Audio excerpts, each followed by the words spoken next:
Please look at the screen. This is supposed to be a hobbit, a store in particular. The stores were river folk, and as you can see, this is a desert. So much for respecting the lore.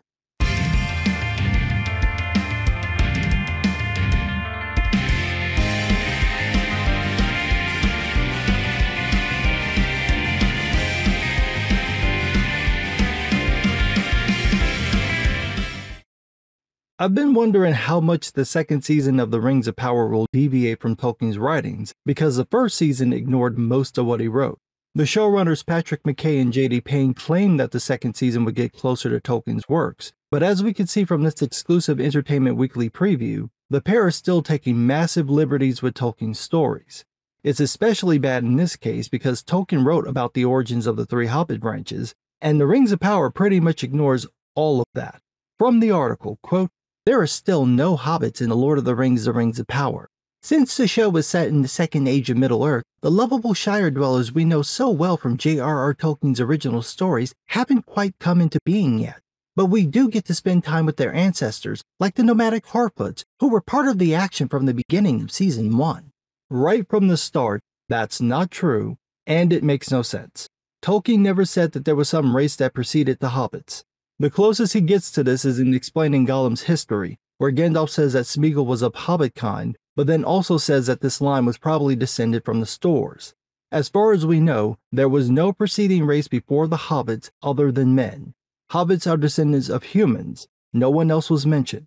Now, the reason this makes no sense is because the Harfoots aren't a separate race from hobbits.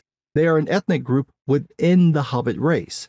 The same goes for the Fallowhides and the Stores. The show is convoluting the history.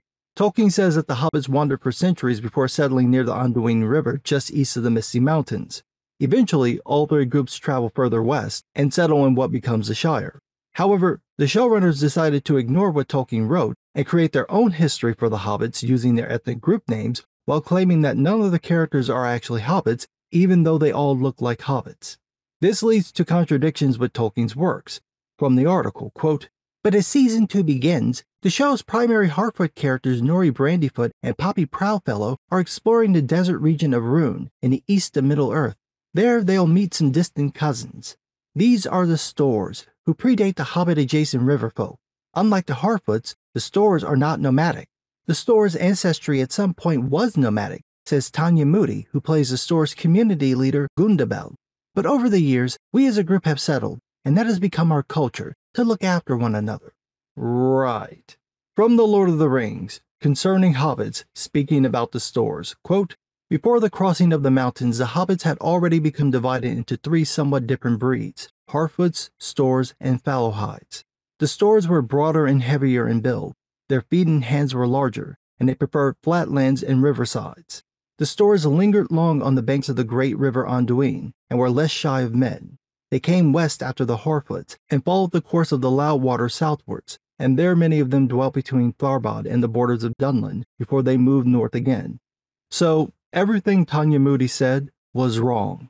Ironically wrong, because the hobbits who did those things were actually the Harfoots. Again, from Concerning Hobbits, quote, "The Harfoots were browner of skin, smaller and shorter, and they were beardless and bootless. Their hands and feet were neat and nimble, and they preferred highlands and hillsides. The Harfoots had much to do with dwarves in the ancient times, and long lived in the foothills of the mountains. They moved westward early, and roamed over Eriador as far as Weathertop, while the others were still in the Wilderland. They were the most normal and representative variety of hobbit, and far more numerous. They were the most inclined to settle in one place, and longest preserved their ancestral habit of living in tunnels and holes." This is from the prologue of the book. All you had to do was read the book to find this. Something it seems nobody on the show bothered to do. The show literally inverts the two groups' habits for no apparent reason, and now they have to find a way to invert it again so it properly connects to the Lord of the Rings story, unless the show's goal is to completely reimagine Tolkien's works, ignoring everything the man wrote. Speaking of which, had the showrunners paid attention to Tolkien's words, then they would have known that Tolkien says that the hobbits didn't learn to read or write until they settled in Eriador and met men and elves. Again, from Concerning Hobbits, quote, "It was in these early days, doubtless, that the hobbits learned their letters and began to write after the manner of the Dunedain, who had in their turn long before learned the art from the elves.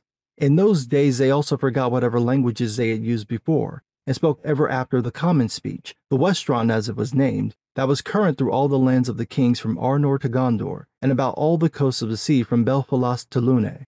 Yet they kept a few words of their own, as well as their own names of months and days, and a general store of personal names out of the past. In short, they didn't have a written history in some desert abode. I've said this numerous times, and I'll say it again. I understand that when adapting a book to screen, some things will need to be changed because what works on the page may not work on film, but the changes have to make sense and need to work within the context of the story. These changes don't make sense because they contradict the history of the hobbits. That's an unnecessary conflict to add in just to be able to have the hobbits in the show. Also, the Stores now have the same problem that the Harfoots had in the first season, namely, how in the hell are they multiracial? Remember, in the first season, the Harfoots claimed that they traveled as a group for at least 1,000 years, yet they still have every race of human in this merry band of murderous munchkins. If you're wondering why I call them that, it's because if one of them does something wrong, or gets injured, or, like in Nori's case, their entire family dies in an accident, the Harfoots make that person go to the end of the line in their little march and never bother to help them if they ever get into trouble. Basically, they leave them to die. So, like I said, murderous munchkins. Back to my point, there's no way that you'd have this level of racial diversity if a small band of people had been intermixing for centuries. They'd all look the same at this point. That'd be even more likely if they settled in one place, like the show says about the Stores. How in the hell do you have black, white, and khaki hobbits if they've isolated themselves for centuries? The only way this could happen is if there were hundreds of thousands of them, but there's not. There's probably only a couple thousand people, around the size of a small town. If they lived in this very close-knit community for centuries, they should all look like the same race. Now, we do get an interesting reveal, which is that of the actor Gavin Singh Chera. This was the guy Amazon put out false rumors about playing Sauron. Turns out, he's a hobbit named Merriok. Yes, that sounds very close to Meriadoc, and Merry was a Brandybuck, and the Brandybucks are Stores, so you can see how they got there. In the article, Chera tries to explain away the contradiction of having the river-loving Stores being desert dwellers. Quote, "In the books, the Stores are known for loving water," Chera says. "I think it's so interesting that their origins are a really arid and dry environment, a place where water is sacred. So if you then travel and come across a river, and this is your history, it must be like the ultimate oasis."